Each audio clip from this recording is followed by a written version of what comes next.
السلام عليكم ورحمة الله وبركاته. الحمد لله رب العالمين والصلاة والسلام على سيد المرسلين وعلى آله وصحبه أجمعين. শহীদ কাফেলা, রক্তে গড়া আন্দোলন ও সংগঠন, গণমানুষের আন্দোলন, মাজলুম আন্দোলন, মানবতার আন্দোলন, বাংলাদেশ জামায়াত ইসলামী জিনারদি ইউনিয়নের ৫ নং ওয়ার্ড কর্তৃক আয়োজিত বৈষম্য বিরোধী ছাত্র আন্দোলনের শহীদদের মাগফিরাত, আহতদের সুস্থতা কামনা উদ্দেশ্যে আজকের এই সমাবেশে সম্মানিত উপস্থিত পলাশবাসী, জিনারদিবাসী, আমরা শুরুতেই মহান রব্বুল আলামিনের দরবারে লাখো কোটি শুকরিয়া আদায় করছি যে রব্বুল আলামিন আমাদেরকে জুলাই বিপ্লবের মাধ্যমে আমাদেরকে এবং বাংলাদেশকে, বাংলাদেশের মানুষকে কারাগার থেকে মুক্তি দান করেছেন। শুকরিয়া আদায় করছি মহান রবের, যার একান্ত মেহেরবানিতে বাংলাদেশের মানুষ দ্বিতীয়বারের মতো স্বাধীনতা অর্জন করে স্বাধীনতার সুফল ভোগ করার সুযোগ পাচ্ছে। বন্ধুগণ, যাদের আয়োজনে উদ্যোগে এই স্বাধীনতা অর্জিত হয়েছে, বিশেষ করে আমাদের নরসিংদীতে 22 জন ভাই রাজপথে পুলিশের সামনে বুককে পেতে দিয়ে জীবন দিয়েছেন, রক্ত দিয়েছেন, শহীদ হয়েছেন, আমাদেরকে পথ দেখিয়ে গেছেন। তাদের মাগফিরাত কামনা করছি এবং মহান রব্বুল আলামিনের কাছে তাদের শাহাদাতের সর্বোচ্চ মর্যাদা কামনা করছি। এই নরসিংদীতে প্রায় 400-এর উপরে তালিকাভুক্ত আহত যারা চোখ হারা হয়েছেন, বন্ধ্যত্ব বরণ করেছেন, শরীরে অঙ্গ প্রত্যঙ্গ হারিয়ে আজ মানবতার জীবন যাপন করছেন।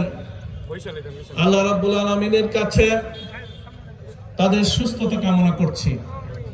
বিশেষ করে আমাদের পলাশের 4 জন ভাই, এই যে আমার ছোট ভাই রুদ্র, সে ইন্টারমিডিয়েট পড়ে, মাত্র ম্যাট্রিক পাস করেছে, কিন্তু তার একটি চোখ হারিয়ে ফেলেছে। এখন যে স্বপ্ন দেখে দেশটি অধিকার ফিরে পেবে, সে যে চোখ হারিয়েছে এখনো মনে করতে পারে না। সে মনে করে ঠিকই আছে। আমি গত 3 দিন আগে, 4 দিন আগে তার সাথে কথা বলেছি। আমি বলেছি, তুমি এখন পড়াশোনায় মনোযোগ দাও, এইসব ভুলে যাও। সে বলল, স্যার, পড়তে বসলেই আমার এই দৃশ্য ফুটে ওঠে। আমি বলছি, এখন তোমাকে আরো বড় হতে হবে। তার মতো আমার 2 জন ছাত্র আছে, সরাসরি ছাত্র, মোজাম্মেল, পারুলিয়া বাড়ি, আরো একটি চোখ চলে গেছে। তানবীর, দক্ষিণ দারোয়ারি, তারও একটি চোখ চলে গেছে। মলার বাজারে আশরাফুল আলম, সেও ছাত্র, তারও 2টি চোখই সে এখন দেখে না, একটা চোখে সামান্য কিছু দেখে। এদের ত্যাগের বিনিময়ে আমরা এই দেশ পেয়েছি। রব্বুল আলামিনের কাছে দোয়া করি, আল্লাহ যেন তাদেরকে, তাদের এক ত্যাগকে কবুল করেন এবং বাংলাদেশে তারা যেখানে রক্ত দিয়েছেন, চোখ দিয়েছেন, এর বিনিময়ে যেন বাংলাদেশিদেরকে আল্লাহ রাব্বুল আলামিন দেন এবং তাদেরকেও যেন বিনিময় দান করে। প্রিয় ভাইরা, আমরা দীর্ঘ 16টি বছর কেমন ভাবে দিন কাটিয়েছি। এই যে আমার ঠিক পিছনে 2016 সালের ঘটনা, নাজির উদ্দিন নাজির প্রকাশ্য দিবালোকে, সে নরসিংদীর একজন বড় ফুটবলার ছিল। প্রকাশ্য দিবালোকে তার কোনো অন্যায় ছিল না, অপরাধ ছিল না। তার অন্যায় ছিল এটা যে এই নাজির গণতন্ত্রকামী ছিল, দেশের মুক্তি চেয়েছিল, দেশের মানুষের ভোটাধিকার চেয়েছিল, দেশের মানুষের অধিকার চেয়েছিল। এই অধিকার চাওয়ার অপরাধে, গণতন্ত্র চাওয়ার অপরাধে তাকে নির্মমভাবে এখানে এই কোণারে তাকে হত্যা করা হয়েছিল। আজও সেই মামলার বিচার হয়নি। আজকে আপনাদের সামনে দাঁড়িয়ে নাজিরউদ্দিন নাজিরের হত্যাকারীদের বিচার দাবি করছি এবং দৃষ্টান্তমূলক শাস্তির মাধ্যমে এই তার মা বাবার আত্মাকে শান্ত করার জন্য সরকারের কাছে দাবি জানাচ্ছি।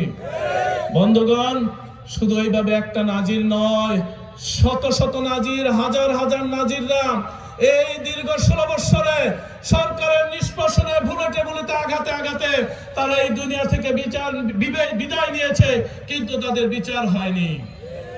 আজকে আমরা দাবি তুলছি, প্রতিটি ঘটনার বিচার হতে হবে, প্রতিটি হত্যার বিচার হতে হবে। আওয়ামী ফ্যাসিবাদের আমলে যারা এই দেশে জীবন দিয়েছে, এই প্রতিটি জীবনের বিনিময়ে তাদেরকে কাঠগড়ায় দাঁড় করাতে হবে। আজকে অত্যন্ত দুঃখের সাথে আমি আপনাদেরকে বলতে চাই, বর্তমানে স্বাধীন বাংলাদেশে নাজিরের হত্যাকারী সুলতান মুহুরী আপনার বাবা আমাদের এই সমাবেশ থেকে নাকি কথা বলেছে। এই সমাবেশ কার অনুমতি নিয়ে আমরা করছি, এই কথা নাকি সে আমাদেরকে বলেছে। আমরা স্পষ্ট বলেছি, তাকে এখানে এসে বলার জন্য এই সমাবেশ আমরা কার অনুমতি নিয়ে করেছি। আজকে এই ফ্যাসিবাদদের আমরা বাংলাদেশের কোথাও কোন ফ্যাসিবাদের আমরা জায়গা দিব না ইনশাআল্লাহ। ফ্যাসিবাদ যেখানে উত্থান ঘটাবে, যেখানে কথা বলবেন, আমরা তাকে পিছু মেরে ফেলবো ইনশাআল্লাহ। বন্ধুগণ, রক্ত দিয়েছে প্রায় 2000+, 30,000+ মানুষ মৃত্যুবরণ করেছে। এই ফ্যাসিবাদকে এই কথা বলার জন্য নয় যে এখানে কেন সমাবেশ আমরা করছি, এটা মেনে নেওয়া যাবে না, মেনে নেওয়া হবে না ইনশাআল্লাহ। বন্ধুগণ, দীর্ঘ 16টি বছর জামাত ইসলামী এই দেশে একটি মাজলুম সংগঠন ছিল। জামাত তার স্বাভাবিক কর্মতৎপরতা কার্যক্রম চালাতে পারেনি। আমাদের অফিসগুলিকে সরকার নিজেরা তালা লাগিয়ে দিয়েছিল, অফিসে আমরা বসতে পারিনি। কোথাও বসলে গোপন বৈঠকের নামে গ্রেপ্তার করে 1974 সালের বিশেষ ক্ষমতা নামক একটি কালো আইনে আমাদের নামে মামলা দিয়ে জেল হাজতে পাঠাতো। যে কারণে জামাত ইসলামী এবং আমরা আপনাদের সাথে খোলা মনে খোলাভাবে কথা বলতে পারিনি, চলাফেরা করতে পারিনি, আমাদেরকে পালিয়ে বাঁচতে হয়েছে।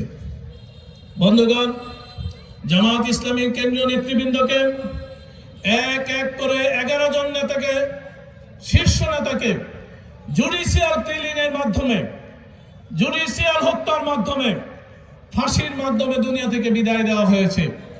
পৃথিবীতে এমন রেকর্ড নেই যে একটি গণতান্ত্রিক দল আরেকটি গণতান্ত্রিক নেতৃবৃন্দকে হত্যার মাধ্যমে তারা উৎসব করে। এই রেকর্ড নেই, শুধু আওয়ামী ফ্যাসিস্টরা করেছে। আপনারা জানেন, আওয়ামী লীগ এই দেশের জনপ্রিয় নেত্রী, আপসহীন নেত্রী, যিনি তার জীবনের বেশিরভাগ সময় মানুষের অধিকারের জন্য, গণতন্ত্রের জন্য কাটিয়েছেন। সেই বয়োবৃদ্ধ নেত্রী, দেশনেত্রী বেগম খালেদা জিয়াকে তারা মিথ্যা মামলায় দীর্ঘ 5 বছর জেল খাটিয়েছে। আপনারা জানেন, তাকে জেলখানায় অনেকেই সন্দেহ করেন আজকে তার যে অবস্থা, গতকাল আমরা তাকে সরেজমিনে যে অবস্থা দেখেছি, অনেকেই মন্তব্য করেছেন এই ফ্যাসিস্ট সরকার তাকে স্লো পয়জন দিয়ে জেলখানায় হত্যার উদ্দেশ্যে আটকে রেখে তাকে জেলখানায় স্লো পয়জন দিয়েছিল, যে কারণে তিনি সুস্থ গিয়েছেন জেলখানায়। 2 বছর যেতে না যেতে তিনি আহত হয়ে তিনি একেবারেই অচল হয়ে গেছেন। এটা ফ্যাসিস্টদের আচরণের একটি অংশ। আমরা এরও বিচার দাবি করছি। বন্ধুগণ, সকল গণতান্ত্রিক প্ল্যাটফর্মে যারা আন্দোলন করেছেন, সংগ্রাম করেছেন, দীর্ঘ 16 বছরে যারা নির্যাতনের শিকার হয়েছেন, তাদের আমরা বিচার দাবি করছি। আজকে আমরা স্পষ্ট বলতে চাই, বাংলাদেশকে যারা কারাগারে পরিণত করেছিলেন, তারা এখনো সবাই গ্রেপ্তার হয়নি। এখানে সেখানে উপযোগী থাকছেন, অনেকের সাথে মিলেমিশে থাকার জন্য চেষ্টা করছেন। এই মিলেমিশে থাকার মাধ্যমে তাদেরকে যেমন পুনর্বাসন করা যাবে না, যারা তাদের পুনর্বাসনের দায়িত্ব গ্রহণ করবে তাদেরকেও জনগণ সহ্য করবে না। আমরা দেখতে পাচ্ছি তারা তাদের চামড়া বাঁচানোর জন্য, তারা তাদের জীবন বাঁচানোর জন্য 15 বছরের ফ্যাসিস্ট আচরণ ভুলে গিয়ে হঠাৎ করে তারা গণতান্ত্রিক হয়ে যাচ্ছেন। তাদের আচরণ আমরা ভুলে যাই নাই। তাদেরকে জনসমাজে চলতে দেওয়ার কোন অধিকার বাংলার জনগণ বিরোধী আন্দোলন, বৈষম্য বিরোধী আন্দোলন এই জন্য আন্দোলন করেনি যে তারা আবার জনসমাবেশে আসবে, জনগণের সাথে মিশে আবার কথা বলবে, চায়ের স্টলে বসে আড্ডা দিবে। এই জন্য আন্দোলন করিনি, সংগ্রাম করিনি, আমরা স্বাধীনতা অর্জন করিনি। আমরা স্পষ্ট বলতে চাই, কোন ফ্যাসিস্টদের জায়গা বাংলার জমিনে হবে না, হবে না, হবে না। ধন্যবাদ। যে বুধবার প্রত্যাশা নিয়ে আজ থেকে 3 মাস পূর্বে আমরা এই স্বাধীনতা অর্জন করেছিলাম, দেশের মানুষকে আমরা মুক্তির স্বপ্ন দেখিয়েছিলাম। আজকে সময়ের ব্যবধানে আমরা লক্ষ্য করছি যে দেশের মানুষ দিন দিনই হতাশার মধ্যে নিমজ্জিত হচ্ছে। কারণ যেই স্বপ্ন নিয়ে তারা কথা বলেছিল, যেই স্বপ্ন নিয়ে তারা পিচ জ্বালার রাস্তায় জীবন বাজি রেখে বুককে চেতিয়ে দিয়েছিল, সময়ের ব্যবধানে তারা দেখছে স্বপ্নের বাস্তবায়ন হচ্ছে না। আজকে দেখছে একটা ফেসিবাদ চলে গেছে ঠিক, কিন্তু ফেসিবাদে রেখে যাওয়া চাবি, তালা, অফিস, আদালত সবকিছু আজকে আরেকটা গ্রুপ দখল করে বসেছে। এ নিয়ে দেশের মানুষ, সমাজের মানুষ আজকে ক্ষুব্ধ, তাদের প্রতি ঘৃণা জানাচ্ছে, তাদেরকে ডেনাউন্স করছে। এটা মানুষ সহ্য করতে পারছে না। এই অবস্থায় বাংলাদেশ জামাত ইসলামী এই দেশের মানুষকে আগামী দিনের স্বচ্ছ, সুন্দর এবং চমৎকার রাজনীতির পাথফান্ডার হিসেবে, পাইনিয়ার হিসেবে, পথ প্রদর্শক হিসেবে বাংলাদেশে আবির্ভূত হয়েছে। বাংলাদেশ জামাত ইসলামীকে নিয়ে, জামাত ইসলামীর নেতৃবৃন্দকে নিয়ে এদেশের মানুষ এখন পজিটিভ ধারণা নিচ্ছে, তাদেরকে আলোচনা করছে, তাদের বিষয়ে ভাবছে। দেশকে জামাত ইসলামীর হাতে তুলে দেওয়ার জন্য মানুষ এখন স্বপ্ন দেখছে। মানুষ এখন বুঝতে পেরেছে পাড়া বদলের মাধ্যমে মানুষের শান্তি যেমন আসবে না, তাদের কল্যাণও নিশ্চিত করা যাবে না। পাড়া বদলের মাধ্যমে মানুষের অধিকার যেমন ফিরে পাওয়া যাবে না, মানুষকে সুখী এবং সমৃদ্ধির রাজপথেও দেওয়া যাবে না। এই জন্য তারা এখন বুঝতে পারছে ইতিপূর্বে যারাই দেশ শাসন করেছে, যারাই দেশের ক্ষমতায় ছিল, মানুষের কল্যাণে, দেশের জনগণের স্বার্থে কেউ ভূমিকা রাখেনি, বরং প্রত্যেকেই গোষ্ঠীবাদের গোষ্ঠীতন্ত্র প্রতিষ্ঠা করে, ব্যক্তিতন্ত্র প্রতিষ্ঠা করে তারা নিজেরা ফায়দা লুটে নিয়েছে, দেশের সম্পদ লুটে নিয়েছে। আওয়ামী লীগ যেমন দেশের সম্পদকে পাচার করেছে, কুক্ষিগত করেছে, ব্যাংক লুট করেছে, আজকে যারা তাদের বিকল্প হিসাবে দেশের বিভিন্ন ফ্যাক্টরি, রাস্তাঘাট, বাজারঘাট, বাস স্ট্যান্ড সহ বিভিন্ন জিনিসে যারা ইজারা নিচ্ছে, তারাও তাদের বিকল্প নয়, তারাও তাদের মতোই হিসেবে আজকে জনগণ দেখছে। বন্ধুগণ, এই অবস্থার পরিবর্তন এখন জনগণ স্বাভাবিকভাবেই চায়। জনগণ চায় এমন কেউ ক্ষমতায় আসুক যারা গেছে তাদের রাস্তায় হাঁটবে না, আগের লুটপাটের মতোই তারা লুটপাট করবে না, জবরদখলের মতোই তারা জবরদখল করবে না, চাঁদাবাজদের মতোই তারাও চাঁদাবাজ করবে না। এমন মানুষকে আগামী দিনে ক্ষমতায় চায় এই দেশের শান্তি শৃঙ্খলা নিরাপত্তা নিশ্চিত করার জন্য। বন্ধুগণ, আমরা বলতে চাই বাংলাদেশের জামাত ইসলামী আপনাদেরকে নিয়েই কাজ করে, আপনাদের সামনেই কাজ করে, এই সমাজেই কাজ করে, এই দেশের মানুষের জন্যই কাজ করে। আপনারা দেখবেন জামাত ইসলামী করে, এটা তার দোষ হতে পারে, কিন্তু সে চোর এই কথা কেউ বলতে পারবে না, কিন্তু সে লুটপাটকারী বলতে পারবে না, চাঁদাবাজ বলতে পারবে না, দখলদার বলতে পারবে না, গোষ্ঠীতন্ত্র প্রতিষ্ঠার মাধ্যমে ব্যক্তি স্বার্থ হাসিল করে এটা বলতে পারবে না। কারণ জামাত ইসলামী যে রাজনীতি করে, এই রাজনীতি তো কোরআনের রাজনীতি। জামাত ইসলামী যে রাজনীতি করে, এই রাজনীতি রাসূলের রেখে যাওয়া রাজনীতি। রাসূলকে যেমন কেউ চোর বলতে পারে নাই, রাসূলের যেমন খারাপ কোনো উপাধি দিতে পারে নাই, রাসূলের কর্মতৎপরতা ছিল সমাজ কেন্দ্রিক, মানুষ কেন্দ্রিক, কল্যাণ কেন্দ্রিক। ঠিক সেই পথে আজকে জামাত ইসলামী যে রাজনীতি করছে, এটা মূলত মানুষের জন্যই করছে, মানুষের কল্যাণ নিশ্চিত করার জন্যই করছে। যে কারণে মানুষ আজ জামাতকে নিয়ে স্বপ্ন দেখছে। মানুষের স্বপ্ন আজ জামাতকে নিয়ে দিন দিন বাড়ছে। তারা জামাতকে নিয়ে আজকে যেমন আলোচনাই করছে না, আক্ষরিক অর্থেই জামাতকে নিয়ে গবেষণা করছে। গবেষণা এই কারণ করছে যে এই অসভ্য সমাজে, এই মন্দ সমাজে জামাত ইসলামীর লোকজন কিভাবে এত পবিত্র থাকতে পারে, এত ভালো থাকতে পারে, এত আদর্শবান থাকতে পারে কিভাবে, এই কথা আজকে তারা অবাক বিষয়ে আলোচনা করছে। কারণ জামাত মন্দ হওয়ার মতো নয়। কোরআন সুন্নাহর আলোকে যারা উদ্ভাসিত, কোরআন সুন্নাহর জ্ঞানে যারা আলোকিত, তারা মন্দ যেমন আচরণ করতে পারে না, তাদের চরিত্র মন্দ হতে পারে না। এটা আজকে বাংলাদেশের প্রেক্ষাপটে আজকে এটা প্রমাণিত হয়েছে। আপনি অফিসে যাবেন, আদালতে যাবেন, দেখবেন যে অনেকেরই বদনাম অফিসাররা করবে, সরকারি কর্মকর্তারা করবে, কিন্তু জামাতের ব্যাপারে তারা কর্মকর্তারা, জামাতের ব্যাপারে তারা উচ্ছ্বসিত প্রশংসা করবে। কেন করবে? জামাত তাদেরকে বিরক্ত করে না, জামাত তাদেরকে চাঁদাবাজি করতে যায় না, লাইসেন্স আনতে যায় না, অন্যায় আবদার আনতে জামাত ওই সমস্ত অফিসে যায় না। যে কারণে তারা জামাতের লোক দেখলে তারা নিরাপদ বোধ করে, জামাতের লোক দেখলে তারা আশ্বস্ত হয় যে এর দ্বারা ভালো হবে। প্রিয় ভাইরা, এই যে জামাতের লোকের যে প্রতি এত পজিটিভ ধারণা, এই পজিটিভ ধারণাকে জামাত ইসলামী এই দেশের কল্যাণে ব্যবহার করতে চায়। জামাত ইসলামী এই দেশের কল্যাণে ব্যবহার করতে চায়। আপনারা এই যে পলাশ, দীর্ঘদিন থেকে এই পলাশ যারা মালিক মুক্তার যারা হয়েছিল, তাদেরকে আমরা জানেন তারা আপনাদের পলাশকে কি উপহার দিয়েছে। নতুন করে বলার কিচ্ছু নেই, আমাদের চোখের সামনেই সবকিছু ঘটেছে। এই পলাশের পরিবর্তন দরকার। ব্যক্তি এবং গোষ্ঠীতন্ত্র থেকে, গোষ্ঠীবাদ থেকে এই পলাশকে যদি রক্ষা করতে হয়, তাহলে সৎ এবং যোগ্য নেতৃত্বের বিকল্প নেই, যারা তাকওয়া ভিত্তিক নেতৃত্বের বিকল্প নেই, আল্লাহ ভীরু খোদা ভীরু নেতৃত্বের বিকল্প নেই। সেই নেতৃত্ব দেওয়ার মতো কোন দলের ক্ষমতা নেই। আর এই নেতৃত্ব দেওয়ার মতো ক্ষমতা আছে একমাত্র জামাত ইসলামী বাংলাদেশের। বাংলাদেশ জামাত ইসলামী এই কারণে বাংলাদেশে আগামী